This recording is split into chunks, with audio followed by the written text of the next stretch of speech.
शिकायचं. This is not the good teaching or good listening. हा प्रकार आपल्याकडे चालणार नाहीये. तुम्ही पण बोलायचंय तरच आपल्याला या ठिकाणी समजून येईल की मी जे काही शिकवतोय त्याचं तुम्ही समजतंय आणि घरी गेल्यानंतर स्टडी करताय. That is important. असं कधीच फायद्याचं नाहीये की मी फक्त बोलायचं आणि तुम्ही नुसतं शांत ऐकून घ्यायचं. त्याला काहीच मिनिंग नाहीये. तुम्ही तेवढा स्टडी पण केला पाहिजे, रेग्युलर बेसिसवरती स्टडी केला पाहिजे. This is not the theoretical subject. तुम्ही असं कन्सिडर करायचं नाहीये की मी हे 10 दिवसांनी पाहिल्यानंतर मला समजेल आणि मी परत स्टडी केला तरी चालेल. This is not the case. तर असं करून चालणार नाही. You need to daily follow up. Minimum half hour तुम्ही जावासाठी दिलाच पाहिजे डेली बेसिसवरती. आणि मला वाटतं 24 आवर्स मधील अर्धा तास आपण देऊ शकतो. 24 आवर्स मधला अर्धा तास देऊ शकता का जावासाठी? हॅलो, कोणाकोणाला अडचणी आहेत रे 24 आवर्स मधला अर्धा तास जावासाठी किंवा एका चांगल्या सब्जेक्टसाठी देऊ शकत नाही असं कोण आहे का? Is there anybody? बरं अर्धा जाऊ द्या, 15 मिनिटं तर देऊ शकता ना? 15 मिनिटं जरी तुम्ही लेक्चरचं जे काही झालंय ते वाचलं, फक्त एकदा वाचलं तरी तुमच्या 50% त्या ठिकाणी कन्सेप्ट क्लिअर होतात. 50% कन्सेप्ट क्लिअर होतात. जाऊ द्या, जास्त काय तत्वज्ञान तुम्हाला शिकवून उपयोग नाही. सो सांगा, what is operator? What is operator? What is operator? नाव घेऊन विचारावं लागेल का? हा, Avinash Dubey, what is operator? Am I audible?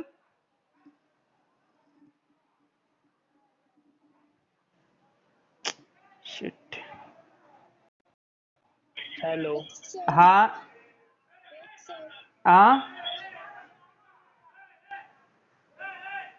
am I audible? Avinash बोलो. Yes sir. The Or- operators are the operation performed on the operand sir. Operators are the operation. Yes sir. Operator is a symbol, not operation. Operator is a symbol that is used to perform the operation. तो कशासाठी use केला जातो? Operation perform करण्यासाठी. So that is the operator. Let us consider A plus B. here A and B are, A and B काय असतात? ऑपरँड. आणि plus is the operator. Plus is the operator. So we have seen the basic types of the operator: unary operator, binary operator, ternary operator.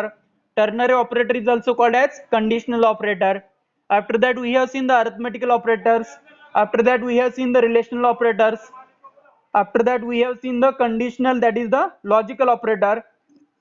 And lastly we have seen the bitwise operator also. And last point we cover the conditional operator. So this is all about the previous lecture. हे previous lecture मध्ये आपलं सगळं झालं होतं आणि हे पाहिलं होतं आपण. So in the today's lecture we are going to see. एक मिनिट, परत शेअर करावं लागेल स्क्रीन, नेटवर्क मुळे गेली होती ती. अरे बाबा,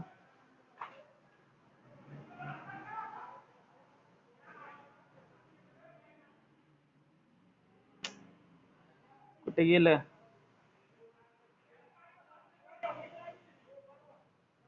डॉक्युमेंट्स मध्ये device driver, backup, digital marketing, Java notes, control structure. Okay, ठीक आहे. तर आता सगळ्यांना स्क्रीन दिसते या, बरोबर आहे? All of you visible the screen? Screen दिसते का? ओके, ठीक आहे. नेक्स्ट पॉइंट आहे, स्क्रीन दिसत नाहीये. स्क्रीन दिसत नाही असं कोणाला आहे? आता आली आहे सर. हा, ठीक आहे. तर नेक्स्ट पॉइंट आहे कंट्रोल स्ट्रक्चर किंवा control flow statements in the Java. किंवा what is expression, why expression is useful, and control flow statement म्हणजे कंट्रोल फ्लो स्टेटमेंट मध्ये इफ असेल, एल्स असेल, इफ एल्स असेल, डू व्हाईल असेल, फॉर लूप असेल, हे सगळे कंट्रोल फ्लो स्टेटमेंट्स आहेत, ते आपण पाहणार आहे. सो पहिल्यांदा expression. So expression in Java is use to fetch, compute and store value. एखादी व्हॅल्यू फेच करणं, कम्प्युट करणं किंवा स्टोअर करणं, त्यासाठी कशाचा यूज केला जातो? एक्सप्रेशनचा. ए प्लस बी हे काय एक्सप्रेशन आहे. ए प्लस बी ह्याला कंबाईन काय म्हणणार आपण? एक्सप्रेशन. किंवा C is equal to A plus B हे काय तुमचं एक्सप्रेशन आहे. So expression is a construct made up of variables, operators and method invocation. त्याच्यामध्ये काही व्हेरिएबल असू शकतात, काही ऑपरेटर्स असू शकतात, काही मेथड्स इन्व्होकेशन असू शकतात. So it is the combination of variable, operator and method invocation. So that is the point of expression. सो या ठिकाणी एक्सप्रेशन मध्ये तीन गोष्टी आपण करतो. पहिला आहे टू कम्प्युट द व्हॅल्यूज. आपल्याला काही value compute that is calculate करायचे असतील तर आपण कशाचा यूज करतो? एक्सप्रेशनचा यूज करतो. सेकंड आहे to assign the values to the variable. एखाद्या व्हेरिएबलला जर तुम्हाला व्हॅल्यू असाइन करायची असेल at that time again we are using the expression. A is equal to B हे काय एक्सप्रेशन आहे, because value of B will be assign to the A. A मध्ये आपण काय करतोय? बी ची व्हॅल्यू असाइन करतोय. So that is the point. त्यानंतर थर्ड आहे to control the flow of execution. एखाद्या स्टेटमेंटचा एक्झिक्युशनचा फ्लो कंट्रोल करणं यासाठी पण तुम्ही कशाचा यूज करता? एक्सप्रेशनचा. तर ओव्हरऑल काय expression is useful to compute the value, it is use to assign the values to the variable and it is use to control the flow of execution. एक्झिक्युशनचा flow control करण्यासाठी एक्सप्रेशनचा use केला जातो. त्याचीच definition खाली shortcut मध्ये दिलेली. It is a valid grouping of constants, variables and operators. तर कशाचं combination? Valid grouping of constant, variable and operators constitutes and expression. या सगळ्यांचं मिळून काय होतं? एक्सप्रेशन बनतं. फॉर एक्झाम्पल ए प्लस बी. ए काय तुमचं ऑपरँड आहे किंवा व्हेरिएबल आहे, प्लस काय ऑपरेटर आहे, बी काय ऑपरँड आहे किंवा व्हेरिएबल आहे. So that is the thing. किंवा एक्स जरी म्हटलं, फक्त एक्स म्हटलं तरी पण ते काय असतं? एक्सप्रेशन आहे, because it is a variable. So that is the point. So all of you clear the concept of expression. Expression म्हणजे काय समजलंय का? A plus B, B minus C काय एक्सप्रेशन आहे, फक्त एक्स म्हटलं एक्सप्रेशन आहे. Z is equal to X plus Y म्हटलं it is again expression. Z is equal to X divide by Y it is also expression. That means any mathematical काही जरी असेल तर त्याला आपण काय म्हणणार? एक्सप्रेशन असं म्हणणार. So that is the thing. त्यानंतर आता नेक्स्ट पॉइंट आहे कंट्रोल फ्लो स्टेटमेंट्स. तर आता प्रत्येक प्रोग्रामिंग लँग्वेज आहे. सो प्रत्येक प्रोग्रामिंग लँग्वेज मध्ये काय असतंय? काही कंट्रोल फ्लो स्टेटमेंट्स असतात. तर कंट्रोल फ्लो स्टेटमेंट म्हणजेच काय? तर या ठिकाणी a programming statement is the smallest independent unit of program. तर स्टेटमेंट आपण काय म्हणतो? This is the Java statement. Statement म्हणजे काय असतं? तो एक स्मॉलेस्ट इंडिव्हिज्युअल पार्ट आहे. फक्त एक स्टेटमेंट म्हणजे तुमचा प्रोग्राम असतो का रे? Only one statement is a program असतो का? फक्त एकच स्टेटमेंट लिहिलं तर तो प्रोग्राम होऊ शकतो का? असतो का? No. So statement is the smallest unit of program. Program मधला एक छोटासा पार्ट असतो. So that is the thing. A programming statement is the smallest independent unit in a program. Just like sentence in English language. English language मध्ये जसं एखादं sentence असतं तसं जावामध्ये किंवा कोणत्याही प्रोग्रामिंग लँग्वेज मध्ये सेंटेन्स असतं. So Java statement is the smallest unit that is complete instruction itself. तर आता suppose import Java dot I O dot star हे काय करतं रे? हे स्टेटमेंट आहे, बरोबर आहे का? Import Java dot I O dot star हे स्टेटमेंट आहे. हे काय करतं? कंपायलरला इन्स्ट्रक्ट करतं, इन्स्ट्रक्शन देतं की ह्या पॅकेज मध्ये जे काही इनपुट आउटपुट आपण घेणार आहे त्याच्यासाठी आपल्याला काहीतरी क्लासेस आणि इंटरफेसेस लागणार आहेत. दॅट क्लासेस आणि interfaces will be included by using the IO package. IO package मध्ये काय आहे? जे काही इनपुट आणि आउटपुट घेण्यासाठी क्लासेस आणि इंटरफेसेस लागतात that will B included in the IO package. So each and every statement in the java itself gives some instruction. त्या ठिकाणी काय करतं? इन्स्ट्रक्शन देतं. जसं की c is equal to a plus B दिलंय, हे स्टेटमेंट आहे. हे काय इन्स्ट्रक्ट करतं रे?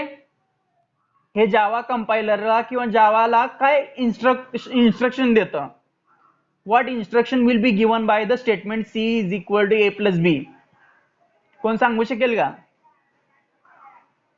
What instruction it will give to the compiler? C is equal to a plus b हे एक स्टेटमेंट आहे.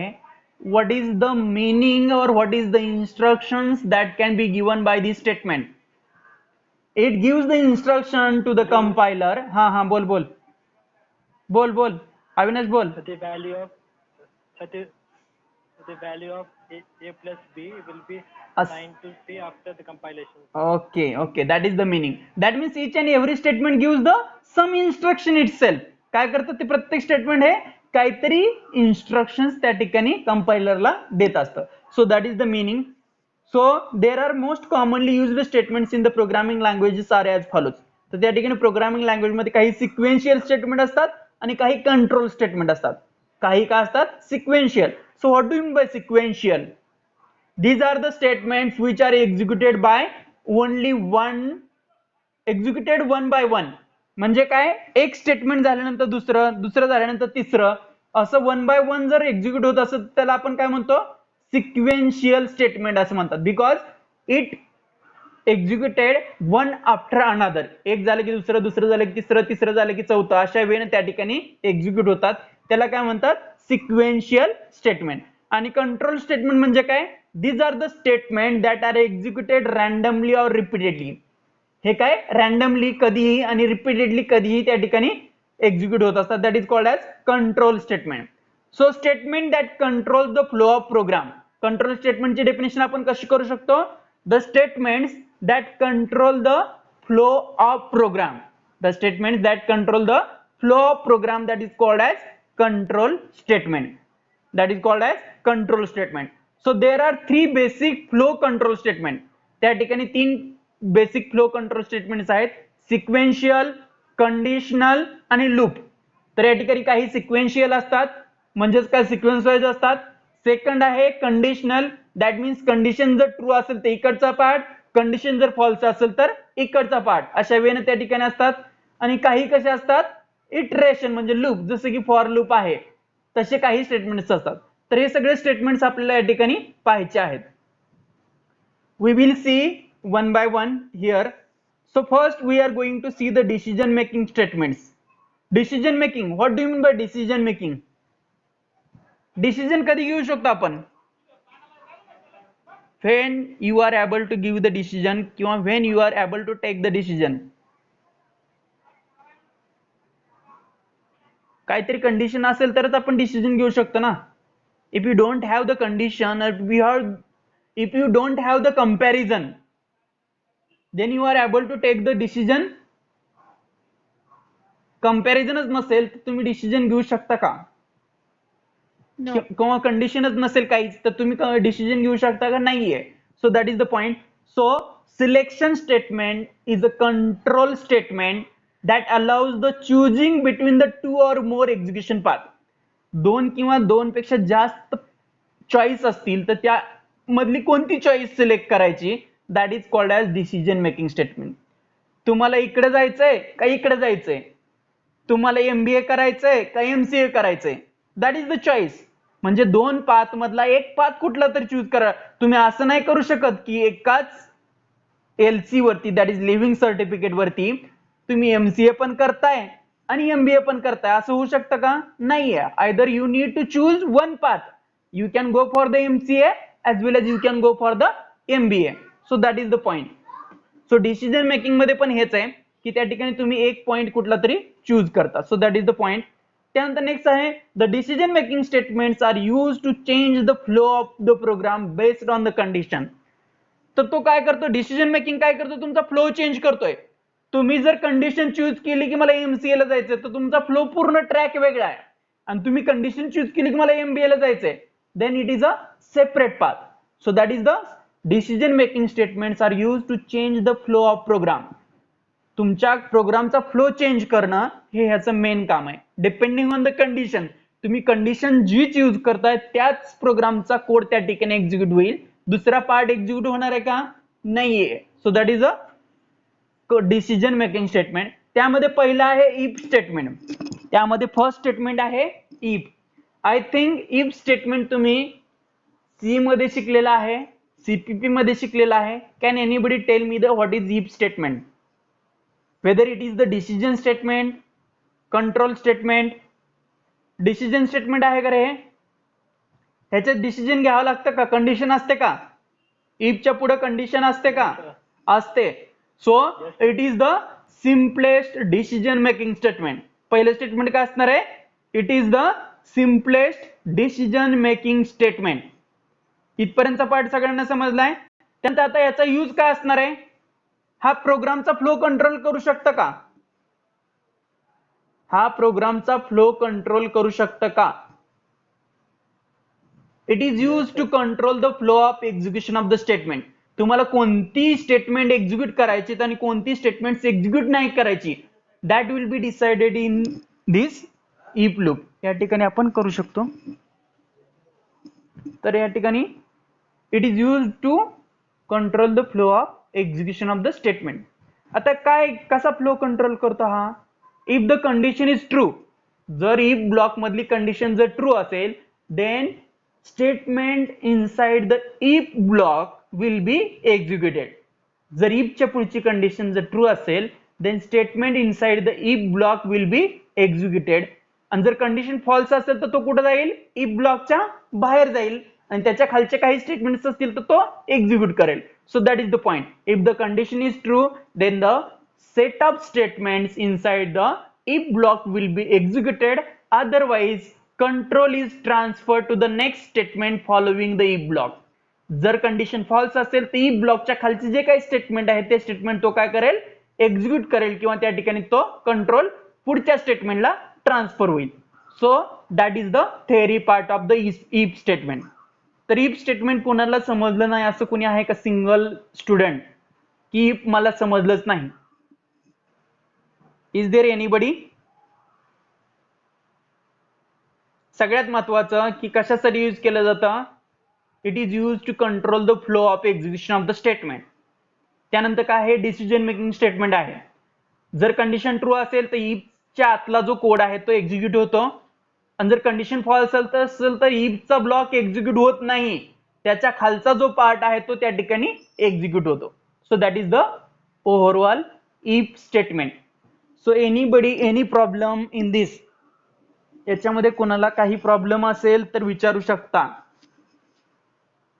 Any student, any single student that having the problem in if loop? Theory part example मध्ये तर तुम्हाला एकदम concept क्लिअरच होईल, त्यातच काही वादच नाहीये. बट थेअरी मध्ये कोणाला प्रॉब्लेम आहे का याच्यात? अरे बोला. म्हणजे कोणालाच समजलं नाही असंच ना?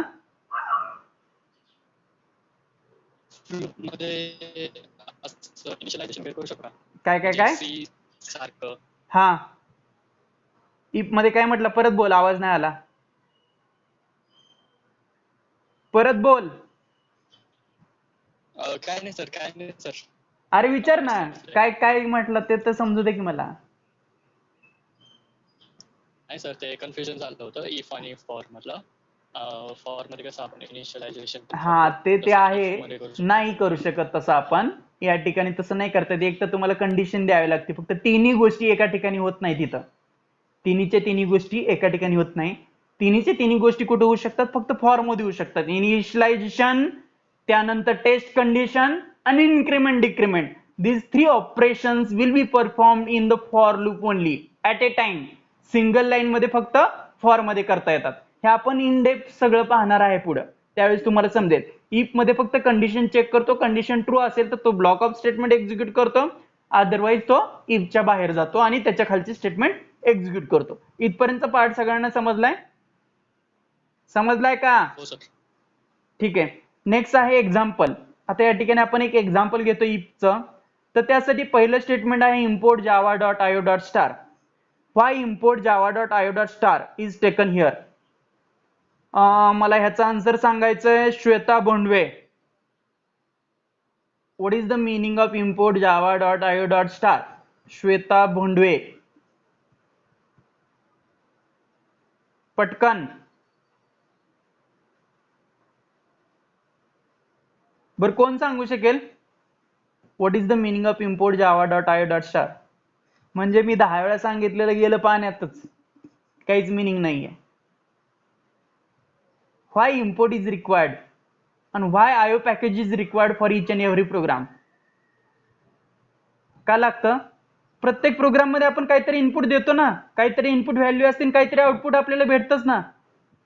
So import java.io.star is required for each and every program. त्यानंतर नेक्स्ट आहे class num test. What is num test here? Num test काय आहे या ठिकाणी? क्लास नेम आहे. ओके. त्यानंतर आहे public static void main string ARGS array. हे मी परत सांगणार नाही, ह्याचं तुम्ही प्रत्येकाने मिनिंग लक्षात ठेवायचं. पब्लिक काय, स्टॅटिक काय, व्हाईड काय, मेन काय, स्ट्रिंग काय. त्यानंतरचा पार्ट नवीन आहे तुमच्यासाठी, थ्रोज IO एक्सेप्शन. सो या ठिकाणी एक्सेप्शन म्हणजे काय, कोण सांगेल का? तुम्हाला झालेलं आहे सीपीपी मध्ये. What is exception? What is exception? प्रोग्रामला ओके. एक्सेप्शन म्हणजे जर रन टाइम एरर आला तर तो रन टाइम एरर त्या ठिकाणी हँडल करण्यासाठी एक्सेप्शन हँडलिंग नावाचा कन्सेप्ट आहे. तो एक्सेप्शन हँडलिंगचा कन्सेप्ट या ठिकाणी यूज केलेला आहे. तर IO एक्सेप्शन म्हणजे काय? इनपुट आउटपुट रिलेटेड काही एक्सेप्शन असेल तर तिथं कोणता क्लास आहे? IO exception. IO exception is the class that is used to deals with the input output exception. काही इनपुट घेताना किंवा आउटपुट देताना काही एक्सेप्शन आले रन टाइम, तर ते हँडल करण्यासाठी कोणता क्लास आहे? IO exception. आणि थ्रोज हा कीवर्ड का घेतलाय रे? Throws is the keyword that is use to throw the exception. काही प्रोग्राममध्ये जर एक्सेप्शन येत असतील तर ते थ्रो करण्यासाठी कोणता कीवर्ड यूज केला जातो? थ्रोज कीवर्ड यूज केला जातो. आणि थ्रो आणि थ्रोज दोन आहेत या ठिकाणी. त्यातला थ्रोजच इथं का घेतला रे? त्यातला इथं थ्रोजच का घेतला? Throws keyword is use to handle the method level exception. Method level exception handle करायचे असतील तर कोणता कीवर्ड यूज केला जातो? थ्रोज. THROWS. आणि थ्रो कधी केला जातो? ऑब्जेक्ट लेवल एक्सेप्शन किंवा क्लास लेवल एक्सेप्शन असतील तर त्या ठिकाणी कोणता यूज केला जातो? Throw. So that is the difference between throw and throws.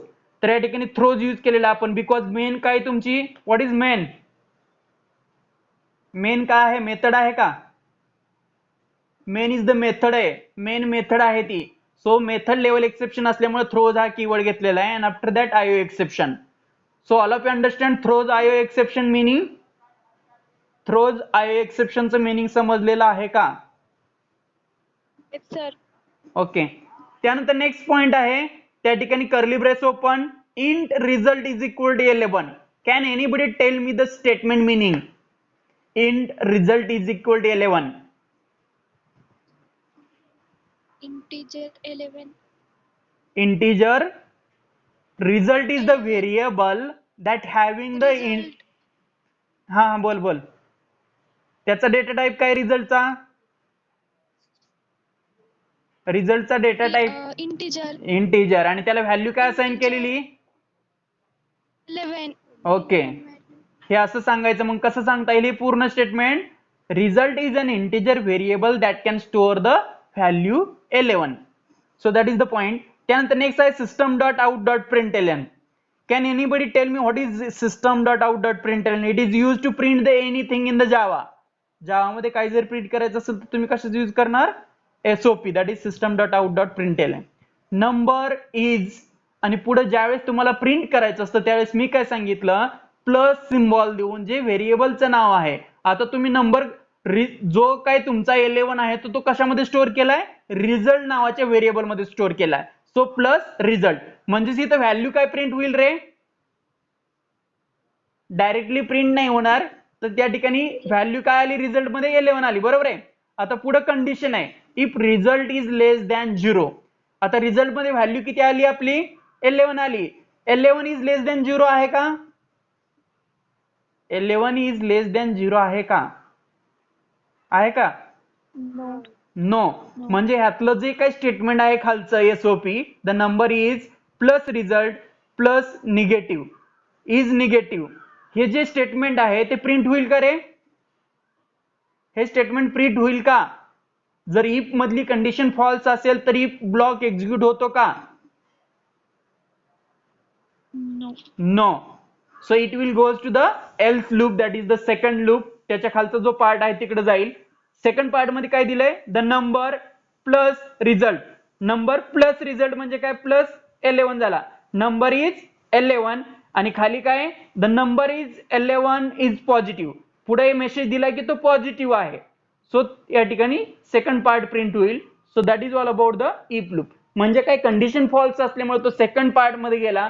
जर ती कंडिशन ट्रू असते तर तो त्यांनी कोणता ब्लॉक ऑफ एक्स, जर या ठिकाणी इकडे पहा, इथं जर असं दिलं असतं result is greater than 9, result is greater than 9 असतं तर कोणता ब्लॉक एक्झिक्यूट झाला असता. रिझल्ट मध्ये व्हॅल्यू 11 या 11 इज ग्रेटर दॅन 9 असं असतं तर कोणता पॉइंट एक्झिक्यूट झाला असता, एल्स मधला का इफ मधला? इफ मधला एक्झिक्यूट झाला असता. So that is all about the program. आता मला वाटतं हा प्रोग्राम सगळ्यांना समजलेला असेल. समजलाय का? समजलाय का? Yes sir. ओके ठीक आहे. नेक्स्ट पार्ट आहे नेस्टेड ईपीएल्स. नेस्टेड ईपीएल्स म्हणजे काय, एखादं इफ लूप आहे त्याच्यामध्ये आणखीन एखादं इफ लूप लिहायचं असेल तर that is called as nesting. Nesting means we can write the one if statement inside the another if. एका इफ स्टेटमेंटच्या आतमध्ये आणखीन एखादं इफ लूप लिहिलं, त्याच्या आतमध्ये आणखीन एखादं इफ लिहिलं, that is called as nested if loop. इथं दिलेलं आहे बघा, इफ कंडिशन, त्यानंतर इफ कंडिशन, त्यानंतर आतमध्ये स्टेटमेंट स्टेटमेंट स्टेटमेंट. म्हणजे काय, वरच्या इफच्या आतमध्ये तुम्ही आणखीन एक इफ लिहिलाय, that is called as nested if. Nesting means we can write the one if statement inside the another if statement. दुसऱ्या इफ स्टेटमेंटच्या आतमध्ये आणखीन एखादं इफ स्टेटमेंट लिहिलं, that is called as nesting. So that is the syntax आहे. आता या ठिकाणी आपण एक प्रोग्राम पाहतोय खाली नेस्टिंग इफ साठी. तर या ठिकाणी पहिला आहे import Java dot I dot star, हे तुम्ही लिहायचंच आहे. त्यानंतर पब्लिक क्लास मेन, इथं क्लासचं नाव मेन दिलेलं आहे. त्यानंतर public static white main string args of array, main method आहे. त्यामध्ये एक व्हेरिएबल डिक्लेअर केलंय int. Voice is not Audible. आवाज नाही का येत? आवाज येत नाही का रे? येते सर. अविनाश, मे बी तुझ्या साईडला कनेक्टिव्हिटी प्रॉब्लेम असेल. अविनाश आता येतोय का? अविनाशला प्रॉब्लेम आहे, मे बी तो मेसेज टाकतोय ना, sound is not coming. Okay ठीक आहे. Int A is equal to 10. पहिलं काय, ए ला व्हॅल्यू काय असाइन केलेली, 10 केलेली. त्यानंतर int B is equal to 20. B ची व्हॅल्यू काय झाली इथं, 20 झाली. ए ची काय तुमची 10 आहे. त्यानंतर नेक्स्ट पार्ट आहे if A is not equal to B. आहे का रे? कंडिशन ट्रू आहे का? A is not equal to B. 10 आणि 20 इक्वल नाही, यांचं म्हणणं बरोबर आहे का? 10 आणि 20 बरोबर नाही ना. 10 आणि 20 इक्वल नाहीये म्हणजे तो कुठे जाईल, खालच्या लूप मध्ये जाईल, बरोबर आहे. त्यानंतर नेक्स्ट चेक करतोय तो if A is greater than B. आहे का रे? 10 हा 20 पेक्षा मोठा आहे का? नाही. मग हे स्टेटमेंट एक्झिक्यूट होईल का, ए इज ग्रेटर दॅन बी वालं? नाही. मग तो कुठे जाईल, खालच्या पार्टला जाईल, बरोबर आहे. If B is greater than A, आता चेक करा बरं, 20 इज ग्रेटर दॅन ए आहे का? 20 इज ग्रेटर दॅन 10 आहे का? आहे का? आहे. मग आता काय प्रिंट करेल तो, बी इज ग्रेटर दॅन ए हे प्रिंट करेल ना, करेल का नाही? करेल. हे सगळं झालं. त्यानंतर हा तर एल्स पार्ट मध्ये जाण्याचा काय विषय आहे का रे? ए is not equal to B आहे का? वरती ए is not equal to B आहे का? नाही. मग तो एल्स पार्ट मध्ये ह्या जाईल का, खालच्या एल्स पार्ट मध्ये जाईल का? नाही जाणार. मग प्रिंट काय होईल आपलं, ओव्हरऑल प्रिंट काय होईल, मग बी इज ग्रेटर दॅन ए हे प्रिंट होईल. सो सगळ्यांना समजलं फ्लो कसा चालतो तो? All of you understand the flow of if जर मल्टिपल असतील तर कशा वेनं त्या ठिकाणी एक्झिक्युशन होतं, समजलंय का? कंडिशन चेक करणं महत्वाचं आहे. That is the point. So I think that will be sufficient for today's lecture because I have another one and network issue is there. So एवढा पार्ट आज sufficient आहे. नेक्स्ट लेक्चरला आपण next पाहूया. आज थोडंसं एक 10-5 मिनिटं अगोदर फिनिश करतोय आपण. But we will see in the next lecture. Next lecture मध्ये बाकीचा पार्ट कव्हर करूया. आणि काय होतंय की जास्त एक 40-45 मिनिटाचा जर व्हिडिओ केला तर तो 1 GB पर्यंत जातोय. तो कुठंच अपलोड करता येत नाही परत. तो पण प्रॉब्लेम होतोय, कारण की मी पाठीमागचे 2 लेक्चर रेकॉर्ड केलेले आहेत. बट मी 2 दिवसापासून ट्राय करतो, ते अपलोड होत नाहीत. 1 GB पेक्षा जास्त डेटा जर झाला तर तो अपलोड होत नाही. युट्यूबला बी होत नाही आणि कुठंच होत नाही. सो थोडंसं आपण 30-35 मिनिटचंच लेक्चर घेत जाऊया. आता 30 मिनिटचं रेकॉर्डिंग झालेलं आहे already. So I will going to stop the lecture for the today. आजचं लेक्चर या ठिकाणी स्टॉप करतोय मी. We will see in the next lecture. ठीक आहे, चालेल ना? Okay sir. Okay okay sir. Okay, ठीक आहे. I will going to close the meeting.